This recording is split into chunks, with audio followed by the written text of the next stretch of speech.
শতক 1801 থেকে 1900 কিংবা তার আগের সময়টাতে সর্দি কাশি অথবা জ্বর ছিল সবচেয়ে ভয়াবহ রোগ।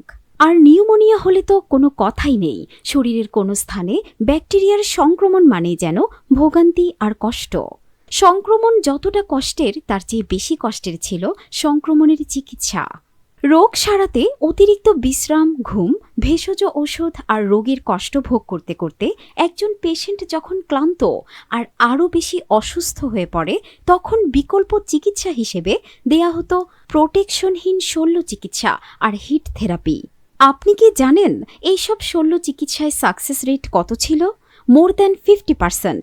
পেশেন্ট শল্য চিকিৎসার সময় অথবা শল্য চিকিৎসা পরবর্তী মৃত্যুবরণ করত। কিন্তু আজকের দিনে খুব বেশি প্রয়োজন ছাড়া শল্য চিকিৎসা করাই হয় না, আর করলেও আধুনিক চিকিৎসা বিজ্ঞানের আশীর্বাদে মর্টালিটি রেট অনেক কম। আর এই আধুনিক চিকিৎসা বিজ্ঞানের শুরু হয় 18 শতকের শেষের দিকে। বিংশ শতাব্দীতে চিকিৎসা বিজ্ঞানে একের পর এক চমক আসতে শুরু করে। এ যাবৎকালের সবচেয়ে বড় এবং যুগান্তকারী আবিষ্কার পেনিসিলিনের নাম মানুষ প্রথম জানতে পারে বিংশ শতাব্দীতে। আর এই পেনিসিলিনই আজ লাখো মানুষের নতুন করে বেঁচে থাকার কারণ। আপনি হয়তো জেনে অবাক হবেন, এত বড় একটা ইনভেনশন পুরোটাই ছিল একটা দুর্ঘটনা।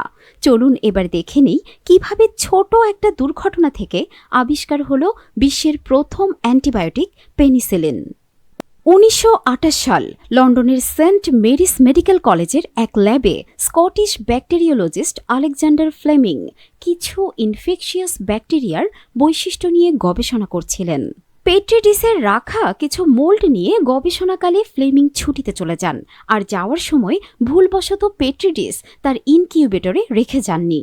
ইনকিউবেটরের বাইরে থাকা পেট্রি ডিসে ল্যাবরেটরির জানালা দিয়ে আসা কোনো একটা ছত্রাকের কারণে পেট্রি ডিসে থাকা নির্দিষ্ট একটা অংশের মোল্ডগুলোতে পরিবর্তন আসে। যখন ফ্লেমিং ফিরে আসেন তখন দেখতে পান পেট্রি ডিসের থাকা কিছু অংশের মোল্ডগুলোতে নতুন কিছুর উপস্থিতি। আশ্চর্যের বিষয় হল, পেট্রি ডিসে থাকা ওই অংশে স্টফিলোকোকাস অরিয়াস ব্যাকটেরিয়াগুলো আর ছিল না। এটা দেখে আলেকজান্ডার ফ্লেমিং বুঝতে পারেন পেট্রি ডিসে এমন কোনো কম্পাউন্ড মিক্সড হয়েছে যা ব্যাকটেরিয়াকে মেরে ফেলতে পারে। পরীক্ষা করে দেখতে পান সেখানে দুর্ঘটনাবশত পেনিসিলিয়াম নটাটাম নামক কিছু সবুজ মোল্ড মিশে গেছে। ফ্লেমিং সেই কম্পাউন্ডটির নাম দিয়েছিলেন পেনিসিলিন। ফ্লেমিংয়ের আবিষ্কার করা সেই পেনিসিলিন ব্যাকটেরিয়ার সেল সিনথেসিস বন্ধ করে বিভিন্ন প্রকার ব্যাকটেরিয়াকে মেরে ফেলতে পারে।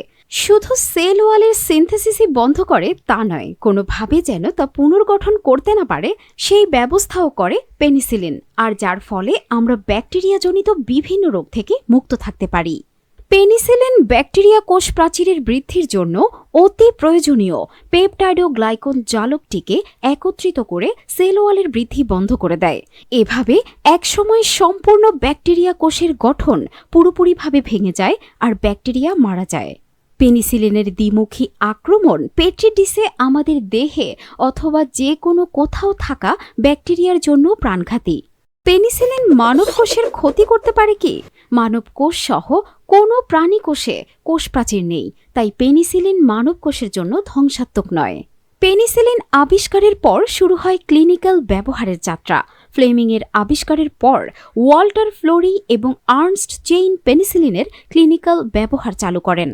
পেনিসিলিন আবিষ্কার এবং ক্লিনিক্যাল ব্যবহার করে চিকিৎসা বিজ্ঞানের নতুন চমক দেওয়ার কৃতিস্বরূপ 1945 সালে ওয়াল্টার ফ্লোরি, আর্নস্ট চেইন এবং ফ্লেমিং চিকিৎসা বিজ্ঞানে যৌথভাবে নোবেল পুরস্কার লাভ করেন।